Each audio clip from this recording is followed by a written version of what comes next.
જૂનાગઢના કેશોદમાં આંતરરાષ્ટ્રીય હિન્દુ પરિષદનું નવું સંગઠન તૈયાર થતા બેઠક યોજાઈ હતી। આ બેઠકમાં રાષ્ટ્રીય સંગઠનના અધ્યક્ષ ડોક્ટર પ્રવીણ તોગડિયા સહિત જિલ્લા તાલુકા સંગઠનના હોદ્દેદારો ઉપસ્થિત રહ્યા હતા। પ્રવીણ તોગડિયા આર્થિક રીતે નબળા પરિવારોને અનાજ સહિતની સેવાઓ મળી રહે તેવી હાકલ કરી હતી। તેઓએ રામ મંદિર નિર્માણની દશકાઓથી જુદા જુદા હિન્દુ જાગૃતિ અભિયાનની ફલશ્રુતિ ગણાવી હતી। સૌરાષ્ટ્રના પ્રવાસે રહેલા પ્રવીણ તોગડિયાએ માણાવદર બાદ કેશોદના જનસભા પણ સંબોધી હતી। અનેક પેઢીઓએ ચપ્પલ નહીં પહેર્યા કારણ કે ગર્ભગૃહની જમીન આપણી પાસે નહોતી આગળ પાછળ આ વખતે આખા દેશના લોકો લડ્યા કેમ? હું એક મેનેજમેન્ટનું સૂત્ર લોકોને કહું છું।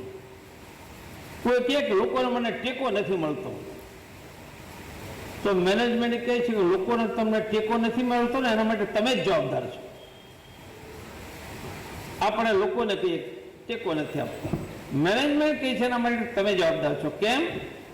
તમે લોકોને સમજાવ્યું જ નથી કે તમને કેમ ટેકો આપવો પડે।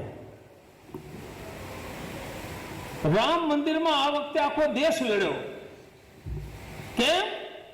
આખા દેશને જગાડવાનું કામ લાખો ગામોમાં જઈને કેટલા વખત તમને ખબર છે? 12 વખત કર્યું। અમારા કિશનભાઈ ડાંગર સુઈ ગયા હોય, એક વખત જવા ઊંઘી જાય, 2 વખત, 3 વખત, 5 વખત, 10 વખત, 12 વખત જગાડો તો એ ગુસ્સામાં સુવાનું છોડી નીકળે।